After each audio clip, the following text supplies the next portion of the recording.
नमस्कार साथियों इस वीडियो में आप जानेंगे यदि आपकी प्रॉपर्टी कहीं भी पड़ी है। ठीक है, मान लीजिए आपका प्लॉट भी हो सकता है, आपका कृषि की ज़मीन हो सकता है, कोई फ्लैट भी हो सकता है, कोई भी प्रॉपर्टी यानी कि अचल संपत्ति है।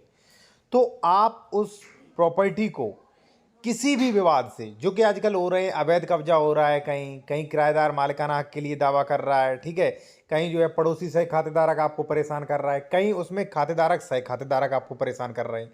ठीक है, तो इन सब से बचने के लिए हमने बड़ा सोच समझ के आपके लिए कुछ एक्ट बताए हैं, जिनका प्रोसेस करवाने के बाद 99% किसी की हैसियत नहीं कि जो आपकी ज़मीन पे कब्जा या विवाद कर ले।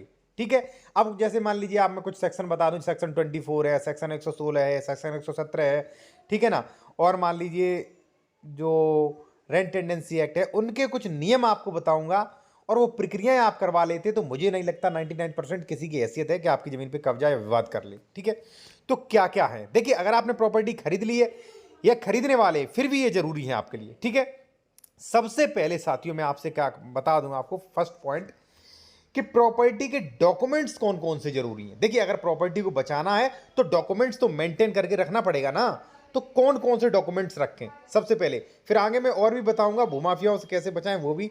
एक चीज साथी और, अगर आप बेहतर लीगल एडवाइस लेना चाहते हैं तो कॉन्टैक्ट नंबर हमारा वीडियो के डिस्क्रिप्शन में मिल जाएगा। कई लोग कमेंट्स में पूछते हैं हमारा नंबर, ठीक है, तो डिस्क्रिप्शन में दिया गया है।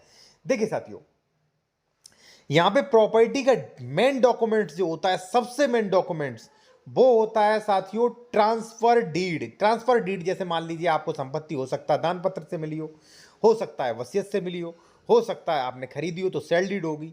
सबसे पहले तो ट्रांसफर डीड आपके पास होनी चाहिए। खो गई है कोई दिक्कत नहीं, ओरिजिनल निकल जाएगी, कोर्ट तक में, सुप्रीम कोर्ट, हाई कोर्ट में भी मान्य हो जाएगी। ठीक है, मैं बता रहा हूं आपको, कोई दिक्कत नहीं। दूसरा साथियों, उस ट्रांसफर डीड के आधार पर आपको कराना पड़ता है म्यूटेशन। ठीक है, तो यानी कि जमाबंदी, रसीद, दाखिल खारिज भी आपके उसका होना चाहिए, उसकी जमीन का होना चाहिए। ठीक है, नहीं है कोई दिक्कत नहीं, नहीं करवा पाया कोई दिक्कत नहीं, आप कंसल्टेशन कर सकते हैं, क्योंकि हमारे पास कई ऐसे ऑर्डर्स हैं लेट दाखिल खारिज भी होगा। ठीक है, क्यों नहीं दाखिल खारिज हो जाओ तो आप करवा सकते हैं आसानी से, नहीं करवाए तो अभी का आप करवा लीजिए। ठीक है, सेक्शन 34 में नहीं हो रहा है, 229 बी में हो जाएगा, यानी कि धारा 144 में हो जाएगा। क्यों परेशान हो आप। ठीक है, तो आप अपना जो है दाखिल खारिज करवा लीजिए। अब दोनों ही डॉक्यूमेंट्स आप अपने पास रख लीजिए। देखिए, जो म्यूटेशन होता है उसकी रसीद आप प्रमाणित रखिए आपके पास, क्योंकि जैसे मान लीजिए आपकी प्रॉपर्टी है, ठीक है, खतौनी में आपके नाम, मैंने पैसे देकर अपने नाम करवा ली, गलती से मेरे नाम आ गई, तो जो आपके पास प्रमाणित डॉक्यूमेंट्स है उससे आप पुराना रिकॉर्ड निकलवा सकते हैं कि देखिए पुराने रिकॉर्ड्स में मेरी थी ये संपत्ति, इनके पास कैसे आ गई। ठीक है, गलत तरीके से आई, कोई बेनामा नहीं किया, तो वो कट के फिर आपके नाम चली जाएगी। तो ये दो डॉक्यूमेंट्स रिकमेंड करूंगा। बाकी अगर आपका म्यूटेशन वगैरह नहीं है, प्रॉपर्टी टाउन एरिया में पड़ रही है, नगर पालिका, नगर निगम, अन्य उसमें पड़ रही है, तो आप अपना वहीं पे असेसमेंट करा लीजिए। ठीक है, 3 डॉक्यूमेंट्स हो गए। अब देखिए, बिजली वगैरह, मीटर वगैरह बिल लगे हैं तो वो भी अपने नाम कटे तो वो अच्छा है। ठीक है, वैसे मैं आपको 2 ही डॉक्यूमेंट्स रिकमेंड करूंगा, एक जो भी आपका ट्रांसफर जिससे आपको स्वामित्व मिला हो, और म्यूटेशन। म्यूटेशन मान लीजिए कहीं का भी हो आपका। ठीक है, 2 चीजें। ठीक है, आपके पास डॉक्यूमेंट्स इसलिए पहले जरूरी रखना है भाई, कोई भी विवाद पहले डॉक्यूमेंट्स सही नहीं कर रखोगे तो आगे जो हम आगे प्रक्रिया बताएंगे वो कैसे कर लोगे। ठीक है, पहली चीज। ठीक है, अब साथियों मैं आपको बता दूं, जो सबसे ज्यादा मेरे पास विवाद आ रहे हैं, लोगों का दाखिल खारिज भी है, लोगों की रजिस्ट्री भी है, फिर भी वो लोग जो है अपनी जमीन पर बेचारे कब्जा नहीं ले पा रहे, इधर उधर के कोर्ट कचहरी के चक्कर काट रहे हैं।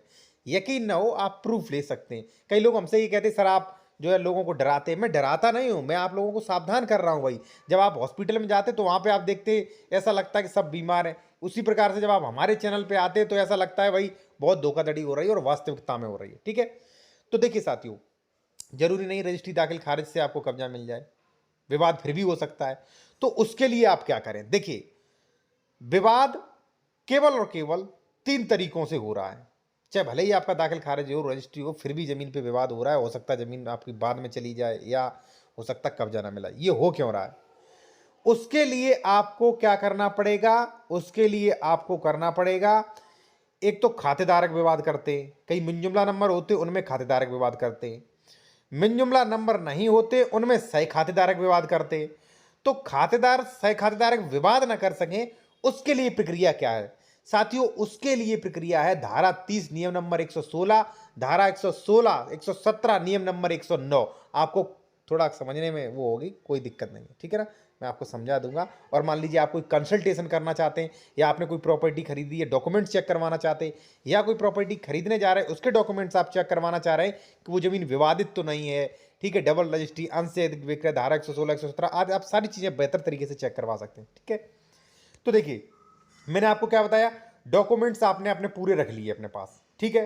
अब आगे क्या बढ़े, आगे ये बढ़े कि देखिए जब भी विवाद करेंगे वो सह खातेदारक या खातेदारक विवाद करेंगे, तो उनके लिए आप क्या करें, उनके लिए क्या, जैसे मान लीजिए आपका मिन जुमला नंबर है तो उसमें अंश डिक्लेरेशन हो चुका है, उसका आप कुरा डिक्लेरेशन करवा लीजिए, जो कि धारा 30 सबसे नियम नंबर 116 में होगा, ठीक है। वकीलों को, कई लोगों को नॉलेज नहीं होती तो मैं आपको बता दूं, ठीक है।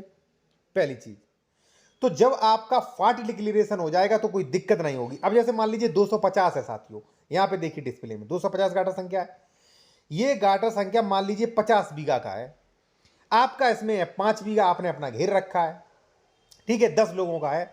अब इसमें 2 लोग ऐसे हैं जिनका कहीं कब्जा ही नहीं बेचारों का, कोई बाहुबली है वो कब्जा किए।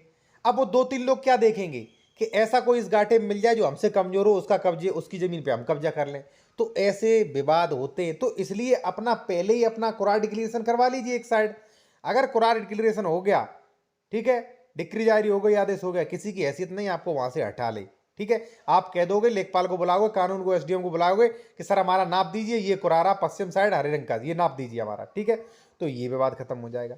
अब बात आती है साथियों सह खातेदारक की, ठीक है। तो सह खातेदारक आपके पड़ोसी भी हो सकते हैं, आपके पार्टनर भी हो सकते हैं। सह खातेदारक का भी यही मैटर होता है, जैसे मान लीजिए 250 में सह खातेदारक हैं 5, ठीक है।